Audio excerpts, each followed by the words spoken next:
সম্মানিত মুসলমান ভাইরা রে আমার, আল্লাহ রাব্বুল আলামিন কোরআনুল কারীমের মধ্যে সুন্দর করে আল্লাহ সুবহানাহু ওয়া তাআলা জানিয়ে দিলেন, হে পৃথিবীবাসীরা, আমি আল্লাহ রাব্বুল আলামিন কোরআনুল কারীমের মধ্যে একটা আয়াত কারিমা নাযিল করেছি। আল্লাহ পাক রব্বুল আলামিন বলেন, হে পৃথিবীর মানুষেরা, আমি আল্লাহ রাব্বুল আলামিন পয়গম্বর বিশ্বনবী জনাবে মুহাম্মদুর রাসূলুল্লাহ সাল্লাল্লাহু আলাইহি ওয়াসাল্লামকে রহমত হিসেবে পাঠিয়েছি। আর এই নবীকে মানবে যারা, ইমানদারওয়ালা মুসলমান হইতে পারবে তারা। আল্লাহ রাব্বুল আলামিন বলেন, জালিকাল কিতাবু লা রাইবা ফি, এই কিতাবের মধ্যে কিন্তু কোনো সন্দেহ করা যাবে না। কথা বলেন, কোনো সন্দেহ করা কি যাবে? আল্লাহ রাব্বুল আলামিন বললেন, হে পৃথিবীর মানুষেরা, আমি আল্লাহ রাব্বুল আলামিন তোমাদেরকে জানিয়ে দিলাম, এই কোরআনুল কারীম মানবে যারা, জান্নাতের মেহমান হইতে পারবে তারা। আল্লাহ রাব্বুল আলামিন বলেন, ওয়াইজা কুরিয়াল কুরআনু ফাসতামিউ লাহু ওয়ানসিতু লাআল্লাকুম তুরহামুন। দুনিয়ার মধ্যে যেই জায়গায় কোরআন হাদিসের কথা বলা হয় মুসলমান, ওই জায়গাটা কোনো সাধারণ জায়গা হয় না। ওই জায়গাটা কিন্তু আল্লাহ রাব্বুল আলামিন জান্নাতের বাগানে পরিণত করে দেয়। একটা বার কি চিৎকার দিয়ে বলবেন না সুবহানাল্লাহ? আর একটু আওয়াজ দিয়ে বলেন সুবহানাল্লাহ। তাহলে মুসলমান ভাইরা আমার, নবীর উম্মতের দল, আল্লাহর কোরআন মানবে যারা জান্নাতি হবে তারা, আল্লাহর নবীকে মানবে যারা জান্নাতের মেহমান হবে তারা, আল্লাহকে মানবে যারা জান্নাতের মেহমান হবে তারা। কথাটা বলেন তো, এই কথা বলেছেন কে? আর একটু আওয়াজ দিয়ে বলতে হবে, বলেছেন কে? ও মুসলমান ভাইরা আমার, মুসলমান বাবাজিরা, অন্যান্য ধর্মের মধ্যে কিন্তু আমার আপনার নবীর প্রশংসা রয়েছে মুসলমান। আপনি বাইবেল বলেন, আপনি রামায়ণ বলেন, মহাভারত বলেন না কারো মুসলমান, আল্লাহ রাব্বুল আলামিন প্রত্যেকটা কিতাবের মধ্যে আমার নবীর নাম কিন্তু উল্লেখ করেছেন। এর জন্যই মুসলমান ভাইদেরকে বলবো, ওই আল্লাহর নবীকে যারা অনুকরণ করবে, আল্লাহ রাব্বুল আলামিন জান্নাতের ফয়সালা দেবে। আল্লাহ রাব্বুল আলামিন বলেন, কুল ইন কুনতুম তুহিব্বুনাল্লাহ ফাত্তাবিউনি ইউহিব্বুকুমুল্লাহ ওয়া ইয়াগফির লাকুম যুনুবাকুম ওয়াল্লাহু গফুরুর রহিম।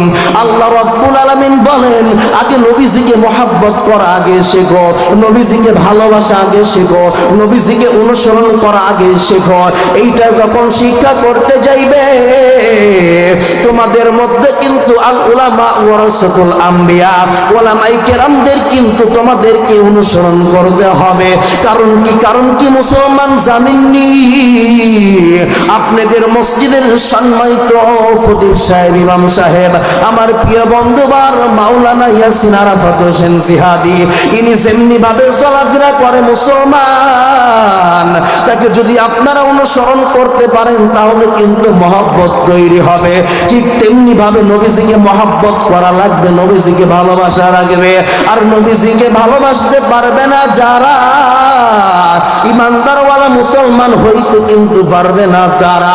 নবীজিকে মহব্বত করবে যারা, ইমানদারওয়ালা মুসলমান কিন্তু হইতে পারবে তারা।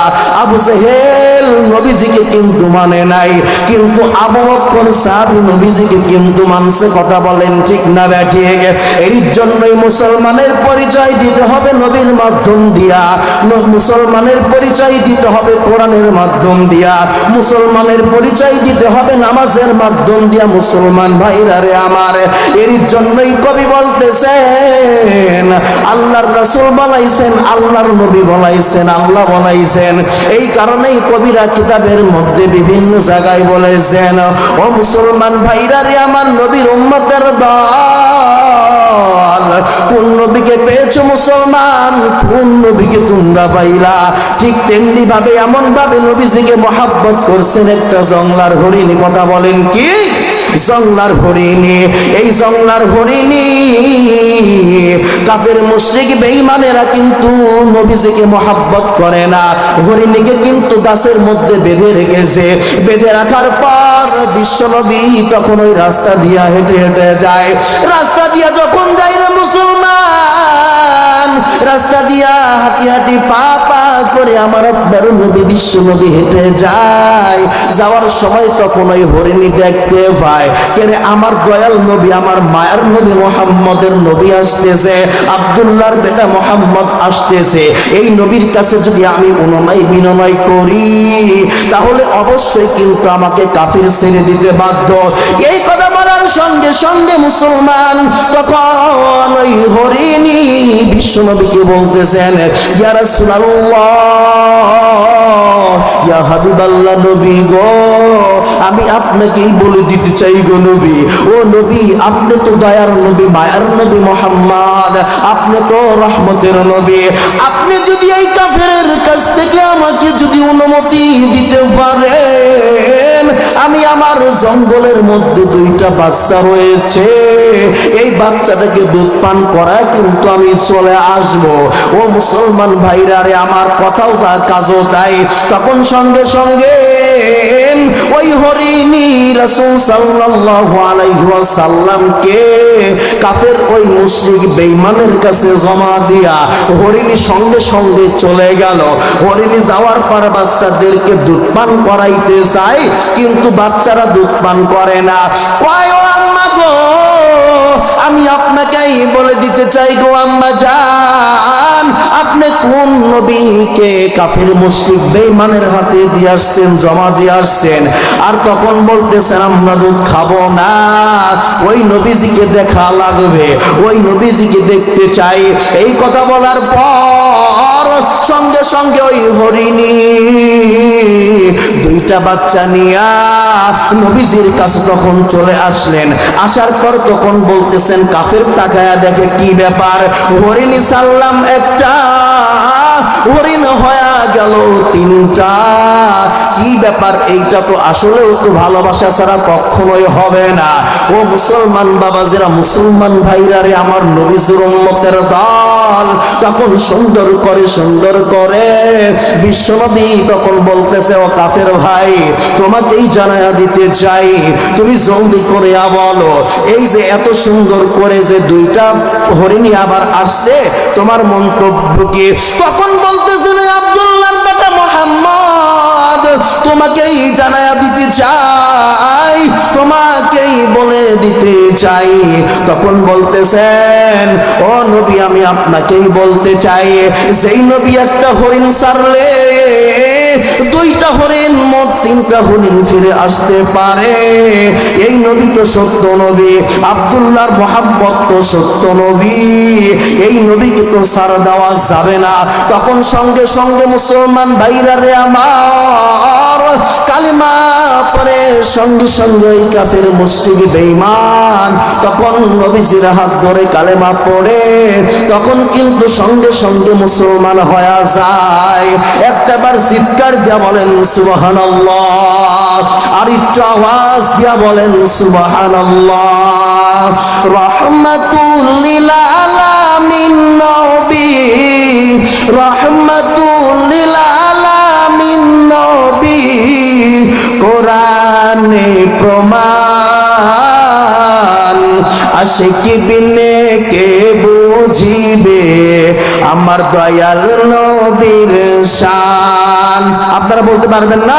বলেন, আশিকি বিনে কে বুঝিবে আমার দয়াল নবীর শান, উম্মত বিনে কে বুঝিবে আমার দয়াল নবীর মান। নবী আমার মদিনারি বুলবুল, আমার আল্লাহ ভালোবেসে নামটি রাখলেন মুহাম্মদ রাসূল। বলেন মারহাবা।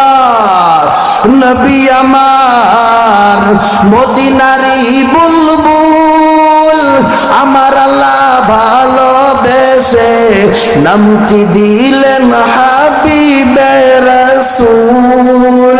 সেই নবীকে ভালোবাসলে, সেই নবীকে ভালোবাসলে হবে যে জান্নাত,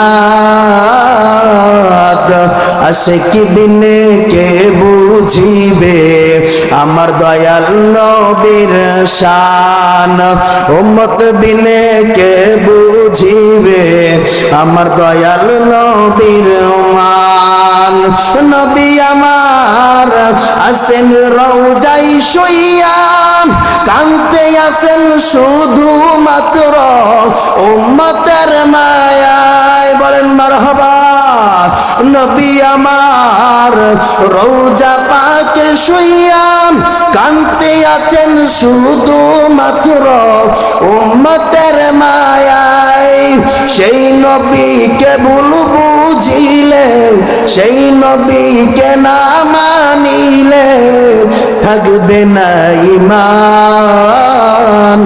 আশিক বিনে কে বুঝিবে আমার দয়াল নবীর শান উম্মত বিনে কে বুঝিবে আমার দয়াল নবীর মান বলেন মারহাবা ও মুসলমান ভাইরা আমার মুসলমান বাবাজিরা এইবার মূল আলোচনার মধ্যে চলে যাবো রে বাবা একটু মনোযোগ দিয়ে শুনবেন দিলের মধ্যে গাঁথিয়া লইবেন আল্লাহর ওলিরা কিন্তু বাংলার জমিনে ইসলাম নিয়ে আসছেন তাবে নাই আইনাই মুজতাহিদিন নাই নবীওয়ালারা নাই এই নবীওয়ালার কাজগুলো কিন্তু করবে আল উলামা ওয়ারাসাতুল আম্বিয়া ওলামাই কেরামরা ও মুসলমান ভাইরা আমার মুসলমান বাবাজিরা আল্লাহর ওলি যার নাম হলো আজিজুল হাসান রহমতুল্লাহি আলাইহি এই আল্লাহর ওলি রাস্তার পাশ দিয়ে যাইতে লাগে ও মুসলমান ভাইরা রে আমার নামাজ পড়াইতে যাইতেছেন কথা বলেন কোথায় যাইতেছেন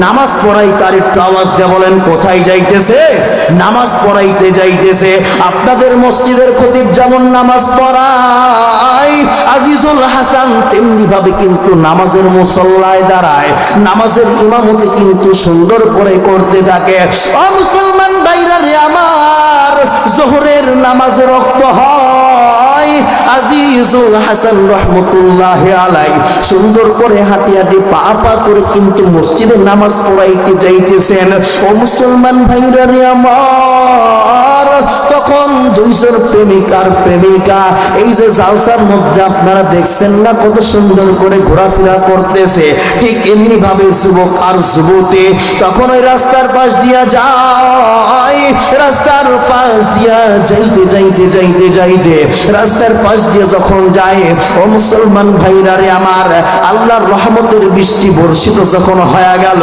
এই আজিজুল হাসান রহমতুল্লাহ আলাইহি নামাজ পড়াইতে যাবে ওই কেদো পানি অর্থাৎ কাদা পানিটা ওই যুবকের গায়ে লেগে যায় এইটা কিন্তু ওই যুবক সহ্য করতে পারে না ওই যুবক তখন সঙ্গে সঙ্গে আজিজুল হাসান আল্লাহর ওলির গালে কিন্তু একটা ঠাস করে কিন্তু একটা থাপ্পড় মেরে দেয় ও মুসলমান ভাইরা রে আমার এইটা কিন্তু আমার আল্লাহ কিন্তু সহ্য করে না আজিজুল হাসান নামাজের দিকে চলে যায় নামাজের মুসল্লায় দাঁড়া যায় তৃতীয় নাম্বার ব্যক্তি তখন দেখতে পায় যখন ওই যুবকটা যাইতে লাগে যুবকটা যাওয়ার পর তখন কিন্তু তার পা ভেঙে গেল এইটা কিন্তু তৃতীয় নাম্বার ব্যক্তি অনুসরণ করলো করার পরবর্তীতে কিন্তু সঙ্গে সঙ্গে আজিজুল হাসান রহমতুল্লাহ